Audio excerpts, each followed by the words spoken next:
Have you ever wondered what exactly happens in the very instant we close our eyes for the last time in this existence? Have you imagined whether there is something beyond that final moment, or if everything simply vanishes, swallowed by absolute emptiness? Today, I will share something that will profoundly change the way you see life and death, something that wise and compassionate masters have been passing down for hundreds of years in the snowy mountains of Tibet. This teaching was kept secret for a long time, reserved only for those whose hearts were truly ready to understand its deep mysteries. This knowledge is known to you as the Tibetan Book of the Dead. But know this, dear listeners, it is not just about death. It is about how we must live fully. Within this sacred teaching lies the power to free the mind from fear, to dissolve illusion, and perhaps to attain ultimate enlightenment. So I ask you, are you ready to understand what lies beyond the veil that separates this life from the next? If you have the courage to follow me on this journey, I promise you will never see existence the same way again. Sit comfortably, take a deep breath, and listen with an open heart. I will now take you down paths that few have dared to walk. It is time to uncover the truth behind the greatest mystery of human existence. Now that your mind is open, let us walk together through this teaching, beginning with the basic yet profound meaning of life and death in Tibetan Buddhism. My dear disciples, you must understand that for us, Buddhists, life is not a mere coincidence, nor just a fleeting passage marked by time or worldly pleasures. It is seen as a precious opportunity, a rare gift for spiritual awakening. Each life is a unique chance to recognize our true nature, cultivate wisdom and compassion, and move closer to enlightenment. But to fully understand life, we must deeply understand death, which is not seen by us as an absolute end. Death is merely a transition, a doorway leading us to a new state of existence called samsara, the continuous cycle of rebirths, driven by our actions, intentions, and thoughts throughout many lifetimes. Samsara is like a wheel that spins endlessly, where souls wander from one existence to another, carrying the weight or lightness of their karma. This karma, shaped by our actions and choices, directly determines the conditions of our future lives. What we sow, we reap. What we think, we become. Understanding samsara is essential for spiritual liberation, for only when we deeply perceive this cycle can we truly desire to transcend it, seeking ultimate liberation, enlightenment, or nirvana. It is in this context that death becomes both a strict and compassionate teacher. It reveals to us the impermanence of everything we experience, everything we value, everything we love or fear. In the presence of death, we realize how fleeting our material pleasures are and how fragile the emotions we carry can be. When we approach the moment of death with clarity and understanding, we may experience a profound awakening, for we are forced to confront our very essence. We cannot escape, lie, or disguise who we are in the face of death. We are compelled to see reality clearly, without illusion. This is why, in Tibetan Buddhism, we meditate on death, not to feed fear or sadness, but to deepen our understanding of life itself. By regularly contemplating impermanence, we naturally cultivate healthy detachment and genuine compassion for all beings who share this same journey with us.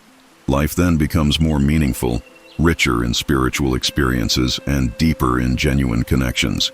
We cherish each moment, knowing it will not come again. We love intensely, recognizing the brevity of others' presence in our lives. We practice compassion, understanding that everyone, like us, is struggling to find meaning and peace in this brief earthly journey. Thus, my dear listeners, by fully understanding the cycle of life and death, we prepare ourselves with wisdom and serenity to cross into the bardo, the great spiritual adventure that awaits us immediately after our final breath in this life. May these words echo in your hearts and prepare your minds for the even deeper understanding yet to come. My dear disciples, now that you understand the essential nature of life and death according to our teachings, we can deepen our explanation of the bardo, the intermediate state we pass through after physical death. The word bardo literally means intermediate state or interval, referring to the period when consciousness transitions after leaving the physical body and before assuming a new birth. It is a time of immense spiritual significance, filled with unique opportunities for ultimate awakening. According to our Tibetan traditions, the bardo period lasts exactly 49 earthly days. But know, my dear ones, that time in the bardo is experienced very differently from how we perceive it on earth. There, seconds may feel like eternities, and a week may pass in the blink of an eye. This is because the bardo is a completely mental experience, where time and space are shaped directly by our own consciousness. There are three main phases in the bardo state, each bringing its own experiences and challenges, designed to provoke the spiritual awakening of consciousness. 1. The bardo of death. This stage occurs immediately after the cessation of physical life. Here, consciousness becomes fully aware that it no longer inhabits a physical body. Many spirits experience deep confusion at this moment, especially if they have not spiritually prepared for this transition. However, those who have properly trained will immediately recognize this state, experiencing it as liberating and profoundly enlightening. 2. The bardo of radiant experiences. This stage begins a few days after physical death. It is characterized by powerful and dazzling visions, intense lights, and manifestations of both peaceful and wrathful deities, symbols of different aspects of one's own consciousness. These visions are not physically real, but they are profoundly true in a spiritual and psychological sense, representing the deepest contents of the mind of the one passing through the bardo. During this phase, the spirit confronts vivid representations of its karma, thoughts, desires, and fears cultivated during life. This is a delicate and crucial period, for the way consciousness reacts to these visions directly determines its spiritual future. If the consciousness remains calm and recognizes these manifestations as projections of its own mind, it may achieve instant liberation. 3. The bardo of becoming, or rebirth. At this stage, consciousness begins to prepare for its next incarnation. It starts to perceive the possibilities of new existences, being drawn to a karmic vibration that corresponds to its past actions. It is essential to understand that not all beings experience the bardo in the same way. Each journey is unique, shaped by the specific karma accumulated over many lifetimes. That is why, my dear disciples, we must prepare in life, cultivating a mind that is clear, ethical, compassionate, and serene. When the time comes, we will be ready to pass through the bardo with wisdom and courage, perhaps even reaching ultimate liberation. Remember these words and hold them in your hearts as we continue our journey through the great mystery of existence. Dear disciples, after understanding the essential structure of the bardo, the time has come to delve deeper into its mysterious experiences, the visions that arise in the intermediate state, and their profound connection to the nature of the mind. When consciousness enters the bardo, the first thing it experiences is an intense perception of light. This light is brighter than 1,000 suns, yet softer and more welcoming than anything you can imagine. It represents the true nature of the mind, pure, clear, and boundless. If consciousness can immediately recognize this light as its own essence, it may merge completely with it, attaining instant liberation, nirvana. However, due to our imperfections and attachment to the illusions of earthly existence, consciousness often fails to accept this pure and elevated reality. Instead, it withdraws, feeling fear, doubt, or insecurity. When this happens, a process begins in which this pure and radiant light transforms into various apparitions, visions of luminous and peaceful deities or dark and wrathful entities. These visions are symbolic representations created directly by the mind of the transitioning consciousness. They are not external beings, but rather expressions of the mind attempting to recognize itself. The peaceful visions are gentle and loving, representing higher states of consciousness, such as wisdom, compassion, and perfect enlightenment. When encountering them, consciousness feels drawn to their beauty and tranquility, but often remains confused, failing to recognize that these visions are expressions of its own awakened nature. On the other hand, when wrathful visions appear, depicted as terrifying figures with flaming eyes, sharp fangs, and fearsome expressions, consciousness tends to retreat in deep fear.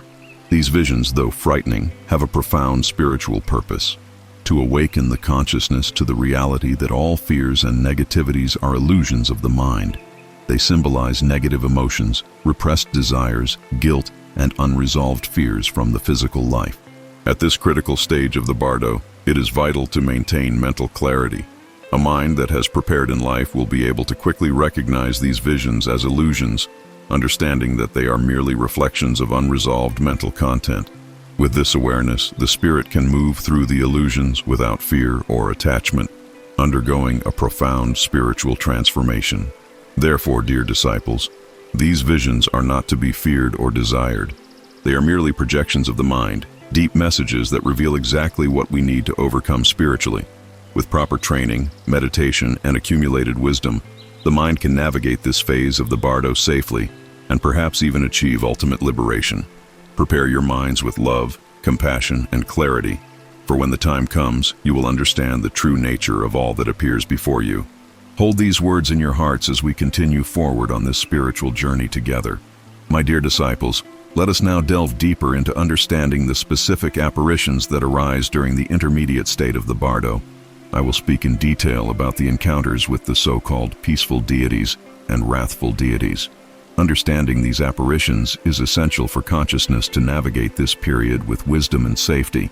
The peaceful deities appear first as luminous beings of indescribable beauty.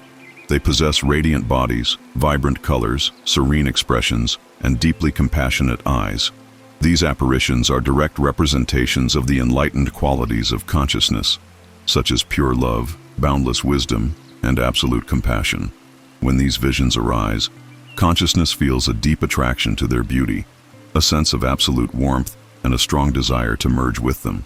However, it is important to understand that these figures are not external beings or supernatural entities, but reflections of the mind's own enlightened nature. Recognizing this is crucial, for a spirit that fully understands this truth can immediately unite with the essence of these visions and attain instant liberation. However, for unprepared consciousnesses, even the sublime beauty of these apparitions can become an obstacle. Driven by feelings of attachment or insecurity, they fail to recognize the true nature of the deities and retreat. When this happens, the visions begin to change. At this point, the so-called wrathful deities appear, manifesting as fearsome and intimidating figures. These visions are symbolic manifestations of negative mental states accumulated during life, such as anger, envy, fear, pride, and selfish desire. They often appear with flaming red eyes, fierce expressions, wielding symbolic weapons, or surrounded by intense fire. They are projections of the mind itself, designed to trigger a profound awakening, confronting the spirit with everything that has been neglected or repressed. Despite the fear they may provoke, these wrathful deities do not appear to punish or cause suffering. Their spiritual purpose is quite the opposite: to offer consciousness an opportunity for deep awakening, to confront and overcome all negative illusions accumulated over lifetimes. At this moment, dear disciples, the reaction of the spirit is crucial. If consciousness can remain calm, lucid, and recognize these apparitions as creations of its own mind, the visions immediately lose their terrifying power, revealing themselves to be empty and fleeting manifestations. By understanding this, consciousness can transcend these negative states and move forward toward enlightenment. On the other hand, if consciousness fails to remain clear-minded, it will be overwhelmed by fear and confusion, making its passage through the bardo much more difficult. This consciousness may be quickly drawn toward a new birth, driven by an urgent need to escape the visions it believes to be real. This is why, my dear disciples, it is so important to deeply understand these teachings in life. By cultivating a calm, clear, and aware mind during our physical existence, we will be fully prepared to face these apparitions with wisdom and compassion, allowing for a safe and peaceful transition through the intermediate state. May these words bring clarity and courage to your hearts, preparing you for the next teachings that await us on this spiritual journey. My dear disciples, after thoroughly understanding the visions of the bardo, we must now delve deeper into a fundamental concept that directly influences these experiences: karma. Karma, as you know, is the universal law of cause and effect, according to which our actions, thoughts, and intentions generate specific consequences. Every act of kindness or cruelty, every gentle or harsh word, every positive or negative thought directly shapes our spiritual reality, profoundly influencing our journey after physical death. During the bardo, the karma accumulated over multiple lifetimes is clearly revealed through the apparitions and experiences that consciousness encounters. The visions of intense lights, peaceful deities, or wrathful entities are not random. They are the direct results of each individual's karmic content. Every spirit sees precisely what it has cultivated throughout its past existences. Let us imagine, for example, a consciousness that lived a life cultivating compassion, generosity, and serenity. During the bardo, it will experience predominantly peaceful and beautiful visions, which are direct representations of its own positive karma. These visions offer this consciousness a powerful opportunity to quickly attain liberation or a favorable rebirth. On the other hand, a consciousness that lived a life marked by anger, selfishness, or cruelty will experience frightening and disturbing apparitions in the bardo. Once again, these visions are direct reflections of its own negative karma, clearly revealing the urgent need for spiritual transformation. It is important to emphasize that no experience in the bardo is an external punishment. Everything is a direct result of the consciousness's own actions. The bardo is a fair and precise mirror, reflecting exactly who we were and how we lived. Therefore, my dear disciples, it is crucial to deeply understand the impact of our actions, words, and thoughts during physical life. Every moment is a precious opportunity to cultivate positive karma, planting seeds of wisdom, compassion, and love.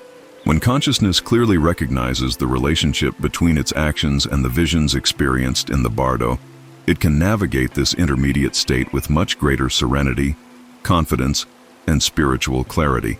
It immediately perceives that all apparitions, whether good or bad, are merely natural expressions of what it has created itself. With this understanding, it becomes possible to quickly transcend these manifestations, moving toward liberation or a higher and more auspicious rebirth. Always remember, my dear disciples, that every action taken now is a seed planted for the next life. Carefully cultivate your spiritual garden, so that when the time comes to harvest in the bardo, you may reap only the sweet and radiant fruits of wisdom and compassion. May this deep understanding of karma bring wisdom and responsibility to your spiritual path. My dear disciples, we have now reached a crucial point in the bardo experience, the moment when consciousness begins to choose, either consciously or unconsciously, a new birth. After facing peaceful and wrathful visions, and after either recognizing or failing to recognize their illusory nature, consciousness gradually enters a new phase, the bardo of becoming. In this stage, the spirit clearly perceives an infinite array of possible rebirths, each one precisely corresponding to the karma accumulated in previous lives. At this point, it is as if consciousness stands before countless doors, each leading to a specific existence, whether human or animal, fortunate or unfortunate, prosperous or challenging. The attraction toward each door is directly determined by the karma of the consciousness, reflecting its past actions and its current mental state. A spiritually prepared consciousness can clearly recognize the most auspicious paths, being naturally drawn to favorable conditions where it can continue its spiritual development. Conversely, a consciousness overcome by fear, attachment, or confusion tends to be pulled toward less favorable rebirths, where it will face new challenges and suffering. At this critical moment, the guidance of the Tibetan Book of the Dead becomes extremely important. The words of the teachings are recited by monks near the body, guiding the spirit to make conscious and positive choices, strengthening its clarity and confidence. However, my dear disciples, know that it is possible to train for this moment during life. By cultivating wisdom, mental clarity, and compassion in our daily lives, we strengthen our spiritual consciousness, increasing our ability to make a conscious and favorable choice at the moment of rebirth. The great secret here is mindfulness. A spirit that remains lucid and aware in the bardo can choose, with total clarity, the path most beneficial for its spiritual growth. On the other hand, one that is immersed in illusions and negative emotions will be unconsciously drawn to existences that reflect its own inner limitations. This is why the Tibetan Book of the Dead repeatedly instructs us to maintain a calm, alert, and detached mind. When we fully realize that we are responsible for the circumstances of our future existence, we begin to understand the true spiritual significance of each choice we make now. This is a profound and beautiful responsibility, for it grants consciousness the power to shape its own spiritual destiny. Each rebirth is a new chance, a new opportunity to move closer to supreme enlightenment. May this understanding of the process of choosing rebirth inspire you to live fully, with responsibility and wisdom, carefully preparing for this great spiritual decision. Hold these words close to your hearts as we continue forward together on this spiritual journey. My dear disciples, after deeply understanding the mysteries of the bardo, we must now reflect on how to prepare ourselves spiritually during our physical life. After all, The true purpose of these teachings is not only to cross the bardo safely, but also to live wisely and enlightened, here and now. Spiritual preparation in life is absolutely essential for a favorable experience in the bardo. When we cultivate a calm, clear, and compassionate mind daily, we strengthen our consciousness to face visions and challenges after death with serenity. The most fundamental practice we must cultivate is meditation. Through constant meditation, we learn to clearly recognize the true nature of the mind, free from distractions, attachments, and fears. A meditative mind is strong, serene, and aware, capable of quickly recognizing the illusions of the bardo and liberating itself from them without fear or confusion. Furthermore, it is essential to cultivate healthy detachment. When we understand that everything in life is transient and impermanent, we learn to value each moment without clinging obsessively to experiences, people, or material possessions. Spiritual detachment does not mean rejecting life, but rather loving it deeply, knowing that each moment is unique and fleeting. Practicing compassion is also fundamental. When we cultivate true love for all beings, we recognize our deep spiritual connection with the universe. Compassion opens our hearts, dissolves anger and envy, and generates abundant positive karma, which will be immensely beneficial when crossing the bardo. Another essential aspect of spiritual preparation is ethics. A life based on ethical actions, truthful words, and loving thoughts creates extremely favorable karma. A consciousness that lives ethically carries an elevated energetic vibration, attracting positive experiences during the intermediate state and facilitating wise choices at the moment of rebirth. Additionally, my dear disciples, it is important to regularly practice contemplating impermanence. By meditating frequently on death, we prepare our minds to face this moment with serenity and wisdom. Instead of fearing death, we learn to see it as a great spiritual opportunity, a sublime chance for ultimate awakening. Many Tibetan masters attained complete enlightenment at the moment of death because they spent their entire lives preparing with deep spiritual discipline. Their consciousnesses were so clear and serene that, at the instant of passing, they immediately recognized the true nature of reality and completely freed themselves from the cycle of rebirths. This example should inspire each of us to live with spiritual responsibility. We do not need to wait for death to begin this preparation. Every day, every action, every thought matters. Each moment is a valuable opportunity to accumulate wisdom, compassion, and clarity. Therefore, dear disciples, begin preparing your minds and hearts today. Meditate regularly, cultivate healthy detachment, live ethically, love all beings deeply. That way, when the time comes, you will be fully prepared to cross the bardo with safety, serenity, and wisdom. May these teachings bring inspiration, courage, and determination to your spiritual journey, preparing you carefully for the great encounter with the final mystery. Hold these words with love and wisdom in your hearts. My dear disciples, we have now reached the end of this deep spiritual journey through the teachings of the Tibetan Book of the Dead. Throughout this path, we have explored together the great mysteries of existence, learning that death is not an absolute end, but rather a powerful spiritual transition, filled with unique opportunities for ultimate awakening. I hope that you now clearly understand that the bardo is not just about death. It is about how we must fully live each moment of our lives. The teachings we have received are a precious guide for us to cultivate a clear mind, an awakened consciousness, and a heart full of compassion every day. Each moment of life is precious. Each action, word, and thought has a profound impact on our spiritual future. By deeply understanding this, we can live with responsibility, wisdom, and true joy. Prepare yourselves, dear disciples, by carefully cultivating the spiritual garden of your daily lives. Meditate regularly, practice healthy detachment, live ethically, love all beings deeply. By doing so, when the moment arrives, you will be ready to cross the great spiritual gateway called death with confidence, wisdom, and serenity. May these teachings be deeply engraved in your hearts. May they bring light, clarity, and inspiration to every step of your spiritual journey. And may we all attain ultimate liberation and supreme enlightenment. With deep gratitude for accompanying me on this journey, I leave you with a simple yet profoundly powerful prayer. May all beings be happy. May all beings be free from suffering. May all beings attain supreme peace and perfect enlightenment. Namaste.